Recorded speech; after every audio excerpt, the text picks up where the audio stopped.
I did think that a little bit. I was like, oh, that just opens up a bag of worms, right? It does a little bit, but but at the same time, it's part of what we need to do. So this morning I got up super early, drove all the way from Devon to Bath to go and see Brian from Bike the Body, who's a bike fitter who I've worked with for the last couple of years. And I've sent a couple of my really pro cyclists towards him because he's got such a great setup that he can really help people get more aero, more comfortable. And we're going to have another look at my setup on my bike. And this is something I get the cyclists that I work with to do on a fairly regular basis, even if they're pretty experienced and they feel like their bike fit has been sort of dialed in.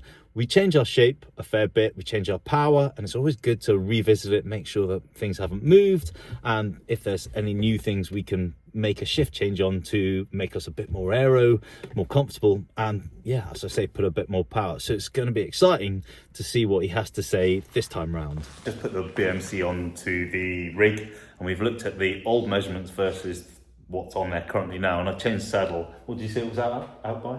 8 mil. 8 mil. So that's a first mistake that needs to be rectified. And we're now going to put a pressure mapper onto the saddle.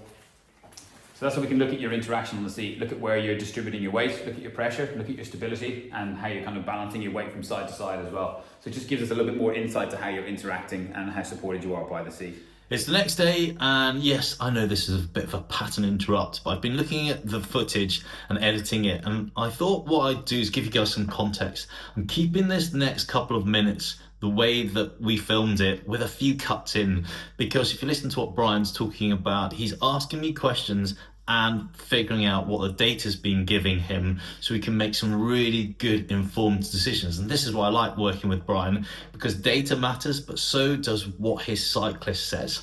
Anyhow, if you keep listening, you'll hear that he says about 2/3 of the way through, I think we need to go narrower on the handlebars, and he's bang on the money when he chucks me on the rig.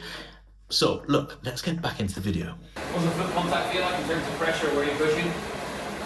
Right one feels more solid than the left. Right one feels more solid than the left. Yeah. What feels like it's happening on the left side? Is it pressure slipping towards the outside, or?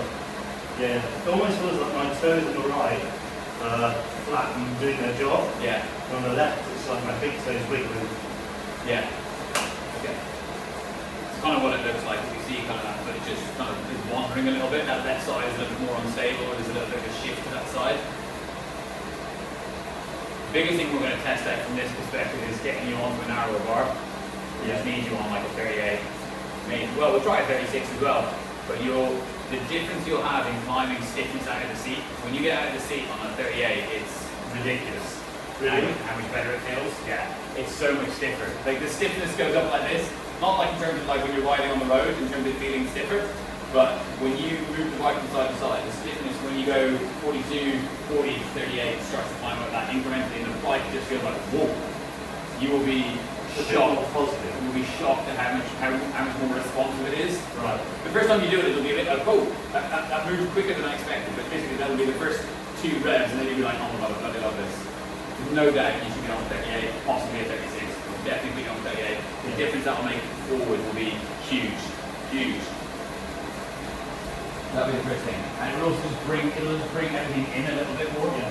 So you see when you kind of tuck in, if you go into aero road position there, like it's still, if you look at the front, it's still quite boxy out here. Yeah. You can see out there, like you still have to almost like pull in a little bit. This will just, the bar will just tuck you in a little bit more easily. Yeah. And if I said to you, make your forearm fully parallel, show me what that looks like.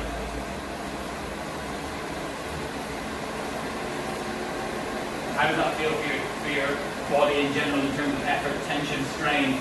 I can feel it sits right on my perineum. Pressure increase on the nose a lot, right? Yeah.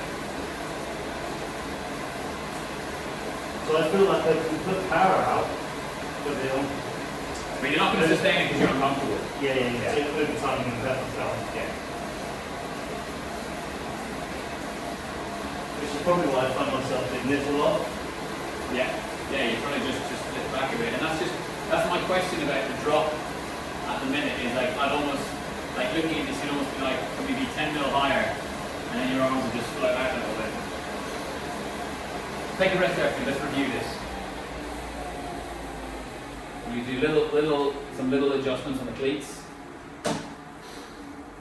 we're going to look at that baseline, we're going to make a little adjustment on the seat, the things that we can change.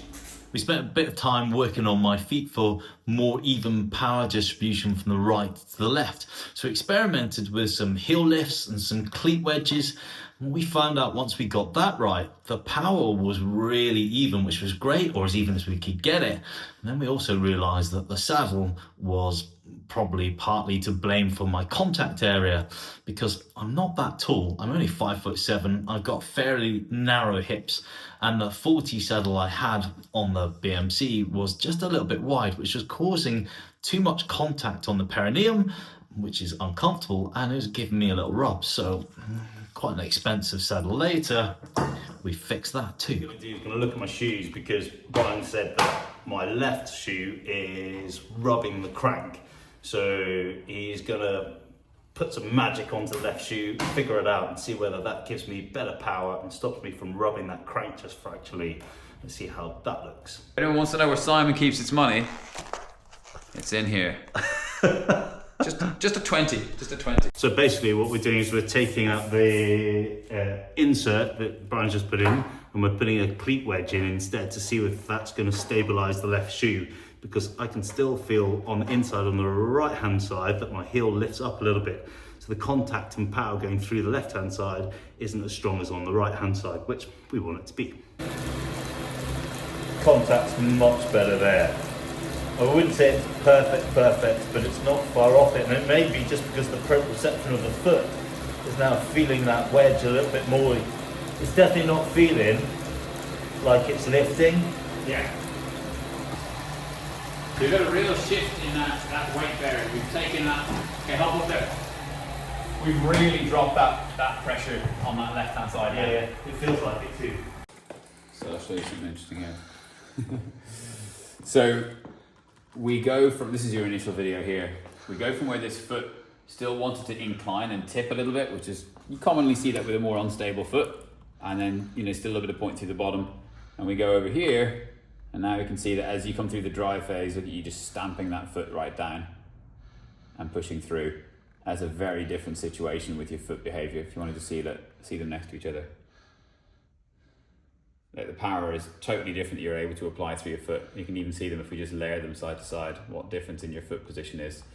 So that comes from having that much more engaged foot contact.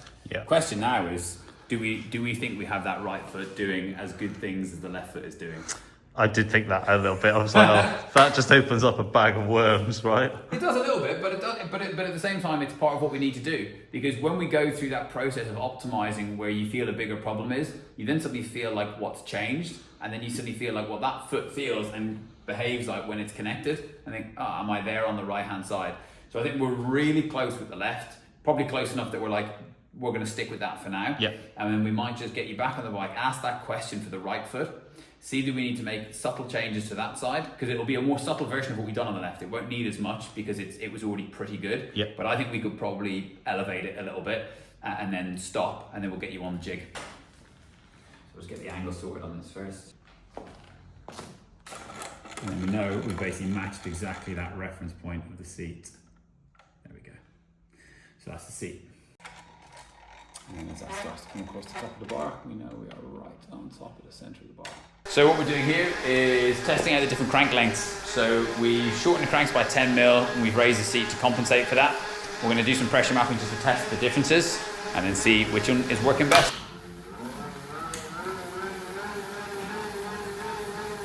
I hate to say it, and I don't want to spend the money on it, but that feels a lot more comfortable. It's almost instantaneous. Right. So what are we saying? So I'll go crouch down. he's tall. I'll sit. Here we go. Perfect. Right. So what are we saying? So the final. So looking at the rig. So we've got we know what we're doing on the bike. Yeah. But what are you saying from the rig? Handlebar, crank length, saddle. Because you're giving me 3 things to work on while I go away. Yeah, so what we've done is we've updated the seat position on the bike, and we've also updated the cleat setup with some wedges and some heel wedges to get that better foot contact, foot interaction, and that's really worked nicely. Then over on the jig, what we were able to do was test bar width.